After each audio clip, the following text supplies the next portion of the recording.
Well, hello, everybody. It is I, Matthew, your friendly neighborhood technician, making a video out of Boise, Idaho.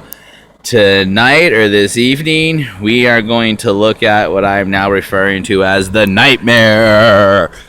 So, if you follow my YouTube page and check out my videos, you'll know that I work on all different types of equipment.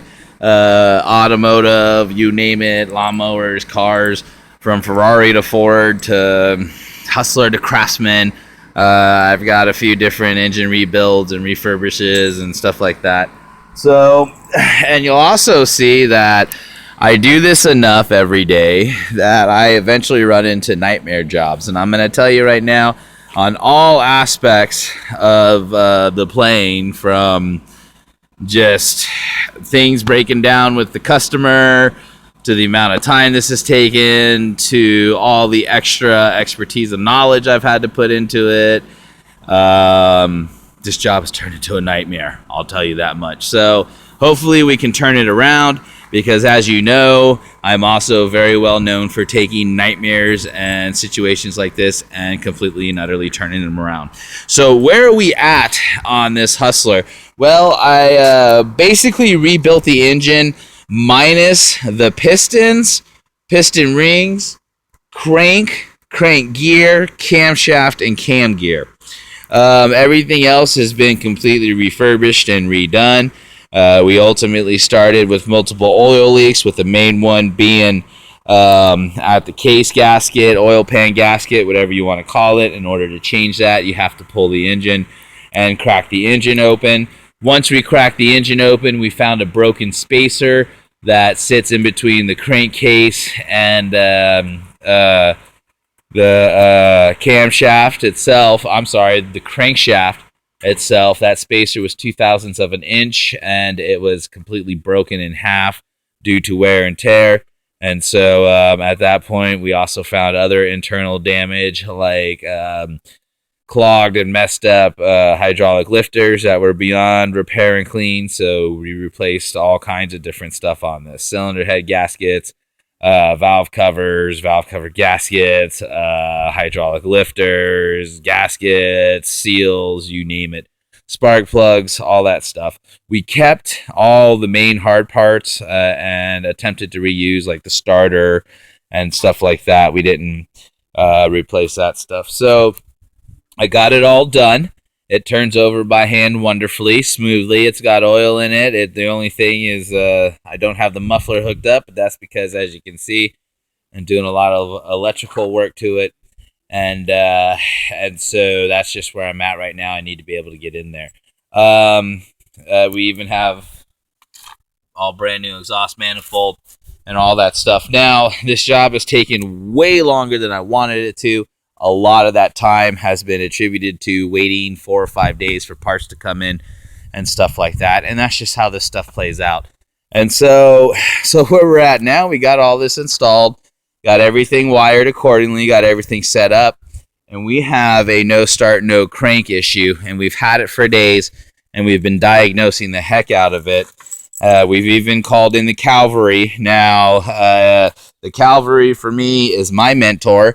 I have 18 years experience in this field. My mentor has, at this point, 60 years experience and is a degreed mechanical, automotive, electrical, you name it, engineer. So I've called him in. I've also been working with a place out in Caldwell called Smith's Mower. There's some pretty nice guys out there, and a few times I've had to call them up and run things by them. And so far, with everything that I'm doing, there's not much advice people can give me. All I can do is just continue moving forward. So the issue that we have is, okay, we stick the key in, we turn it on, we have all of our safety features engaged. Right now I have the seat switch out, okay. We have all of our safety features engaged, and we go to half throttle, and honestly, as far as I'm concerned, everything should start. We do have a check engine light that stays on and an oil light that stays on, so we turn the switch, nothing.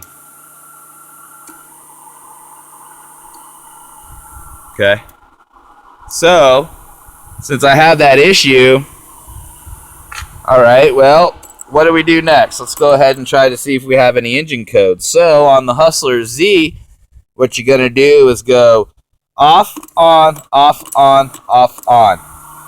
And now we're going to enter diagnostic mode. 1, 2, 3, 4, 5, 6. That's the number 6. Pause. 1, 61.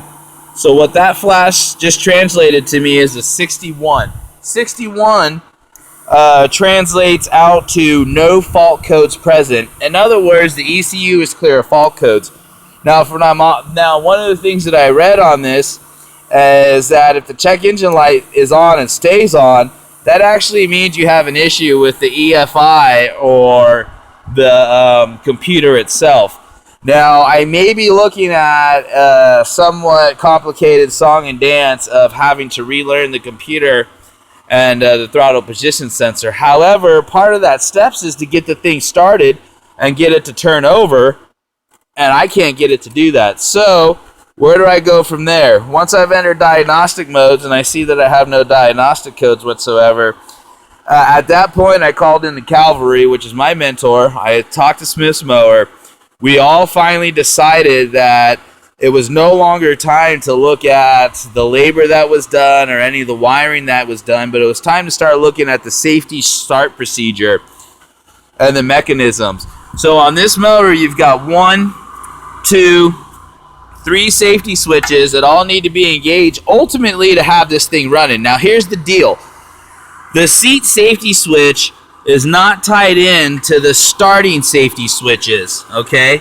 And so basically you can start this mower while you are standing up or off of it. The only catch is it will not stay running, because then at that point the safety switch engages, and if you stand up or fall off of it, well, it's going to kill it. So yes, you can start it, turn it over, and all that other stuff without this switch being engaged. So the next thing to do on this whole situation is to test these switches. And these switches work like light bulbs, basically. They're on, off. It's just one flow through there. And so honestly, if you have a bad one, the best way to do is to bypass it. How do you bypass it? Simple. Simple bypass wire right there, okay? So with our key on, we have power. This switch is bypassed, okay? So right now the computer thinks that this switch is engaged all the time. Why do I have this switch bypassed? Because when this motor came in from the get-go, this switch alone was bad, okay? Now we have our other switch over here. And as you can see, tested good. All right, now watch this.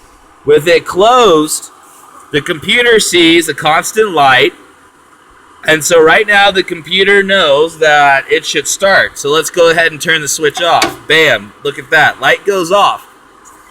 That tells me that switch is good. So I've got a bypass switch that I know is good right now. I've got a switch down here, a safety switch that I know is good. From there, we'll go and we'll check power at our starter. Okay?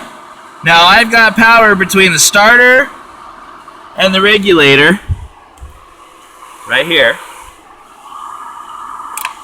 And now let's go here and check our main battery cable.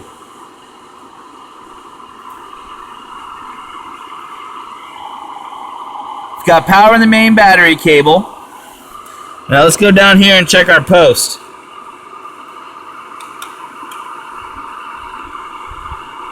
Look how bright that light is. I definitely have 12 volts down at that post. And just in case you're wondering, as I'm checking all these, I am looking at how bright this light is. Okay, that's a bright light. If you notice, I have my multimeter here. And I only have that just in case this light flickers, or if it's low or something like that. Then I'll hook the multimeter up and see if I have 12 volts pumping through there. But as bright as this light is, I pretty much know that I have 12 volts. So both of my safety switches are working. One is bypassed. This one obviously works. Right now it's shut and it's working. Works, okay? That clutch is down. Throttle at halfway. No start. Let's see if my light changes at all on my main starting cable down here, starter cable.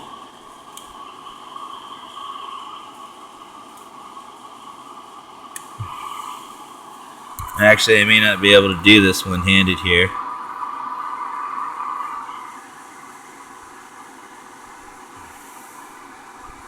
Okay.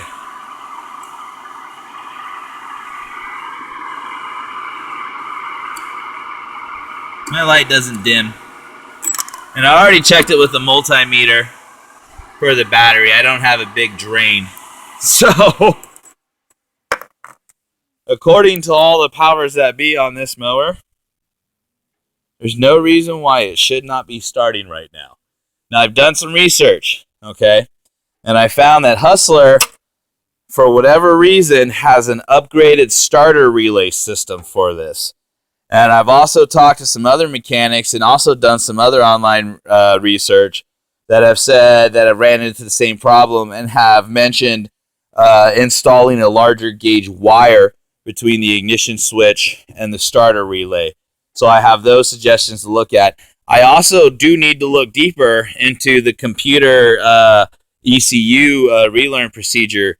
If this check engine light is telling me I got a bad ECU, honestly, I don't think that's correct at all. And I think what it is telling me is that the ECU is working, and so we've got another problem somewhere.